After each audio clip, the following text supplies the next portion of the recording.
Bismillahirrahmanirrahim. Assalamualaikum warahmatullahi wabarakatuh. Kami dari kelompok 12 yang beranggotakan Alifah Sarah, Anissa Wulandari, Anissa Ulwakidiyah, dan Apma Arif Setiabudi. Di sini saya akan membahas bab 6 tentang membiasakan akhlak terpuji.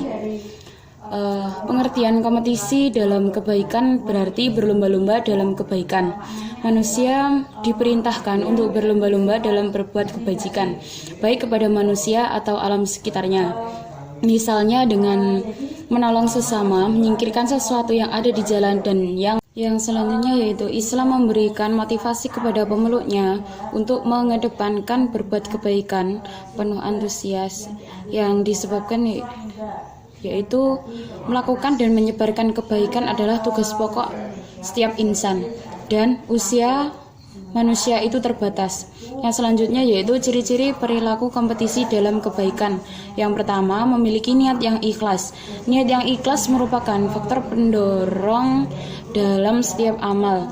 Di dalam Islam, ikhlas merupakan rukun amal yang pertama dan yang terpenting. Yang kedua yaitu cinta kepada kebaikan dan cinta kepada orang yang berbuat baik.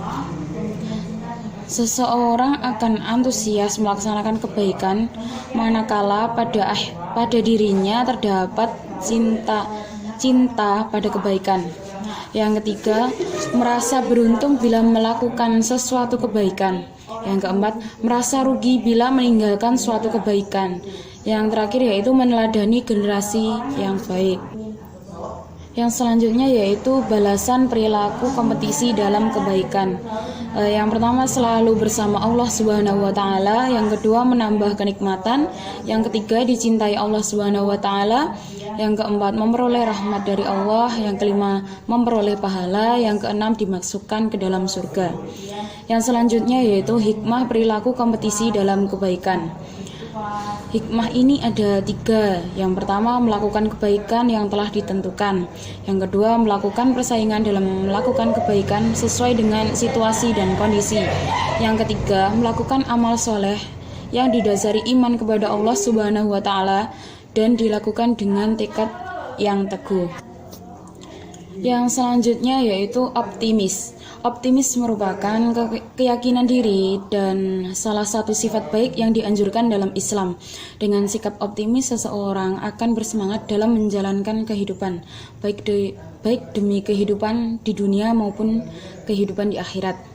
Nilai positif optimis yaitu berpengaruh baik kepada Allah.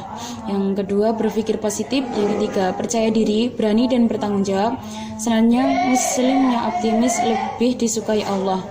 Yang terakhir yaitu mengambil pelajaran berharga dalam setiap kesulitan. Yang selanjutnya yaitu hikmah perilaku optimis.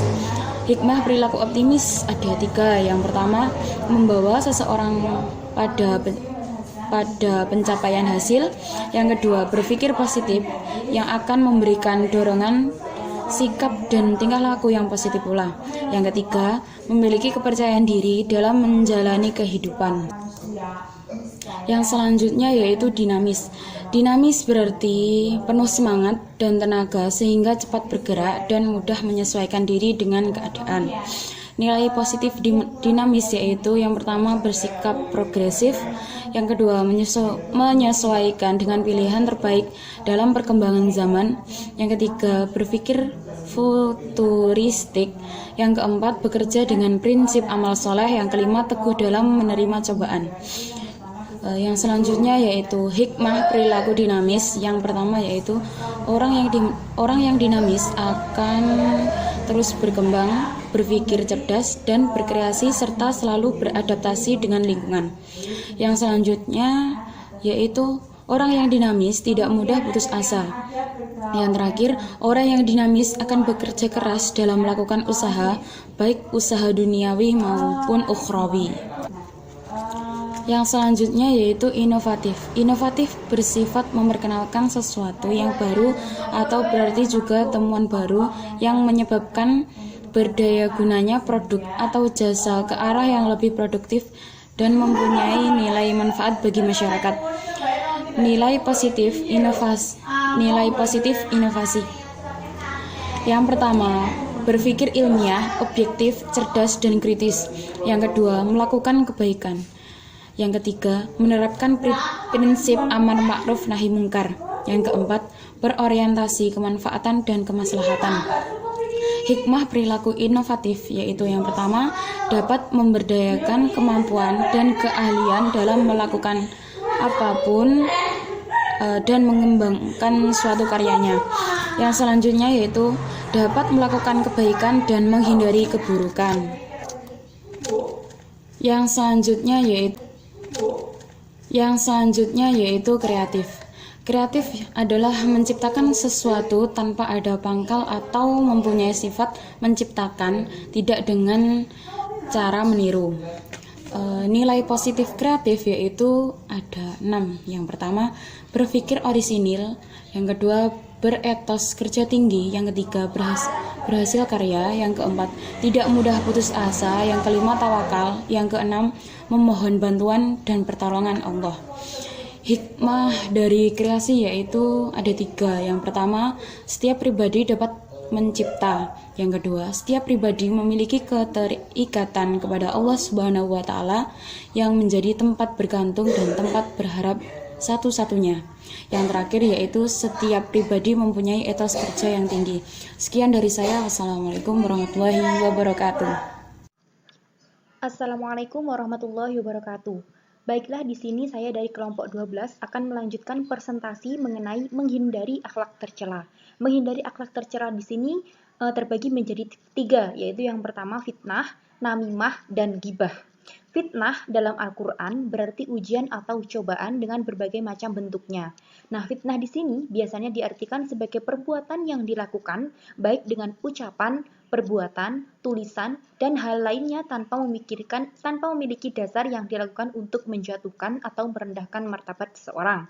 Fitnah merupakan kebohongan yang diciptakan untuk membunuh karakter seseorang karena berbagai kepentingan seperti mengejar jabatan ataupun uang. Nah, cara menghindari fitnah diantaranya yaitu mengkaji dan mempelajari Al-Quran, meningkatkan keimanan, dan berdoa agar terhindar dari hal yang membahayakan diri. Yang kedua yaitu namimah atau biasa diartikan sebagai mengadu domba. Mengadu domba berarti menceritakan suatu yang tidak benar kepada orang lain dengan tujuan merusak yang menyebabkan terputusnya suatu ikatan yang telah terjalin, serta menyusut api kebencian dan permusuhan. Apabila di dalam kehidupan terdapat orang-orang yang memiliki sifat namimah atau adu domba, maka niscaya akan terjadi pertikaian dan ketentraman yang diharapkan dalam kehidupan bermasyarakat tidak akan pernah tercapai. Hal-hal yang diinginkan dari perbuatan mengadu domba, biasanya yang pertama yaitu menginginkan citra buruk melekat pada seseorang. Yang kedua, menginginkan citra baik di mata seseorang. Yang ketiga yaitu memiliki hobi mengadu domba orang lain. Yang keempat, berlebihan di dalam pembicaraan atau kebatilan. Dan yang terakhir yaitu langkah-langkah mengantisipasi namimah. Langkah-langkah mengantisipasi namimah di sini yaitu yang pertama, tidak segera mempercayai gosip. Yang kedua, mencegah dan menasihati pembawa berita. Dan yang terakhir yaitu memiliki asas praduga tak bersalah. Yang terakhir yaitu ghibah. Ghibah adalah mengemukakan sesuatu yang ada pada diri seseorang dan yang bersangkutan tidak suka jika hal itu dikemukakan, baik terkait dengan hal fisik, agama, kekayaan, akhlak, dan sebagainya. Cara yang dilakukan bermacam-macam, diantaranya dengan membeberkan aib, menirukan tingkah laku atau gerak tertentu dari orang yang dipergunjingkan dengan maksud mengolok-olok. Cara menghindari ghibah yaitu yang pertama, mengingat bahwa Allah Subhanahu wa taala tidak menyukai ghibah. Yang kedua yaitu melakukan introspeksi diri atau sadar diri, dan yang terakhir yaitu menyadari bahwa ghibah itu menyakitkan. Terus, tidak selamanya atau tidak berarti bahwa seluruh keburukan orang lain yang diceritakan merupakan perbuatan ghibah. Artinya, ghibah yang diperbolehkan di sini itu ada. Yang pertama yaitu untuk mengungkap kezoliman, yang kedua untuk meminta fatwa, yang ketiga memberi peringatan kepada orang lain, dan yang keempat nampak dengan jelas catatnya, yang terakhir memiliki perilaku buruk yang sudah diketahui luas. Jadi itu tadi yaitu cara-cara menghindari perilaku akhlak tercela. Assalamualaikum warahmatullahi wabarakatuh. Selanjutnya saya akan membahas mengenai bab 8, yaitu membiasakan adab membaca Al-Quran dan berdoa. Yang pertama, kita bahas mengenai adab dalam membaca Al-Quran. Sebelum kita pahami adab dalam membaca Al-Quran, kita kulas terlebih dahulu, yaitu mengenai pengertian dalam membaca Al-Quran. Nah, membaca tersebut di dalam bahasa Arab itu adalah qiraah, yang merupakan bentuk masdar dari qara'a. Nah, kata Al-Quran ini juga berasal dari bentuk masdar kedua dari qara'a, yang artinya itu memadukan atau mengumpulkan.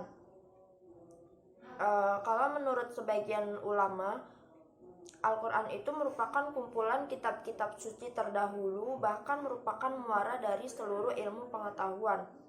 Sedangkan di dalam Kamus Bahasa Indonesia, membaca itu adalah melihat serta memahami isi dari apa yang tertulis, baik melisankannya atau hanya di dalam hati.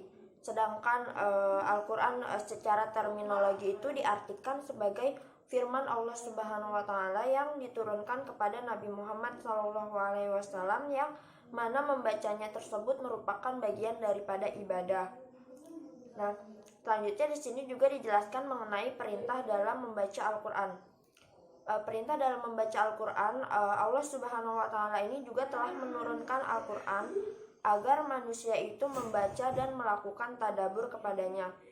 Nah, firman Allah tersebut dijelaskan di dalam Quran surat Al-Alaq ayat 1 yang bunyinya yaitu Iqra bismi rabbikal ladzi khalaq, yang artinya itulah adalah bacalah dengan menyebut nama Tuhanmu yang menciptakan.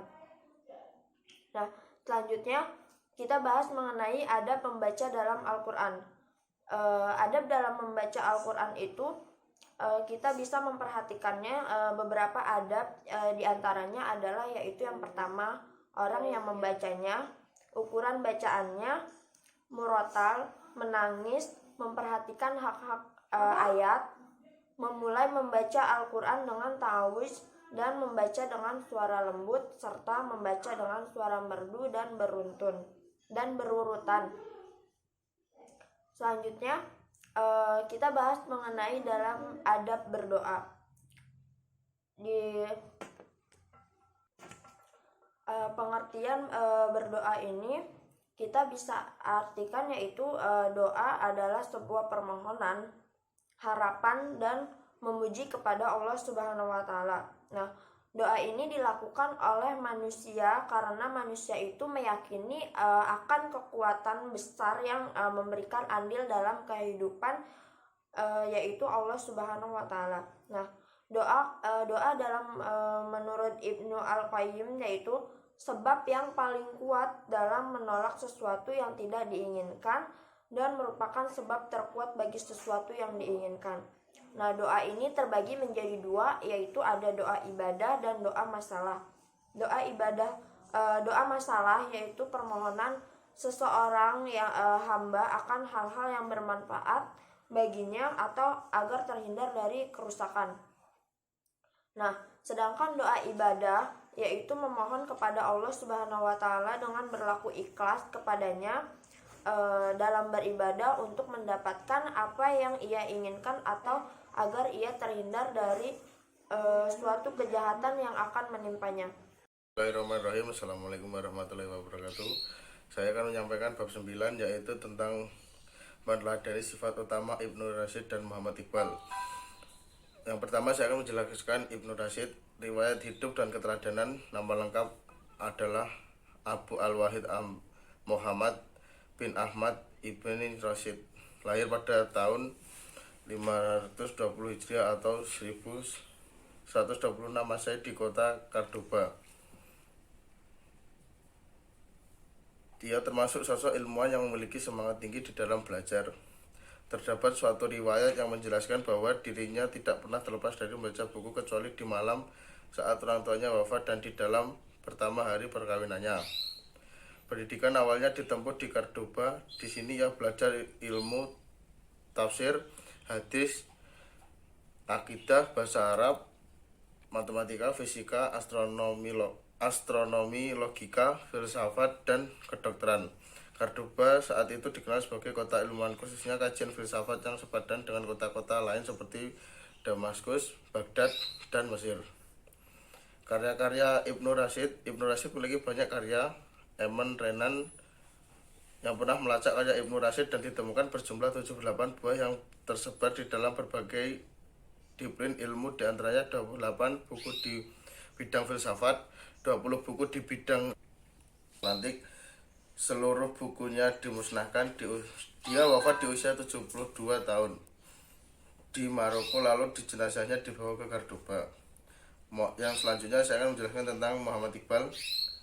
Riwayat hidup Muhammad Iqbal dan keteladanannya. Muhammad Iqbal dilahirkan di Sialkot, Punjab, India pada tahun 1895 dari keluarga ekonomi menengah. Nenek moyangnya berasal dari kasta Brahma Kashmir yang telah masuk agama Islam 300 tahun sebelumnya. Pendidikan awalnya dilakukan di Murray pada tahun 1895. Ia pindah ke Lahore untuk menuntut ilmu di Government. Saat di Lahore ia belajar ilmu filsafat sampai dapat gelar magister, lalu dia angkat menjadi asisten dosen di Oriental Universitas Punjab. Pada tahun 1905 ia ke Inggris untuk kuliah di Universitas Cambridge. Setelah itu ia pindah ke Munich dan memperoleh gelar doktor di bidang filsafat. Karya tulisnya dan novelnya, Muhammad Iqbal adalah seorang penyair dan filosof. Pemikiran yang mengenai kemajuan dan kemudahan umat Islam mempunyai pengaruh yang sangat besar. Ia memiliki banyak karya-karya, di antaranya The Development of Metaphysics in Persia yang merupakan disertainya. Selain itu karyanya The Reconstruction of Religion in Islam yang merupakan hasil ceramah di berbagai universitas di India. Dia wafat pada umur ke-62 tahun. Sekian, wassalamualaikum warahmatullahi wabarakatuh.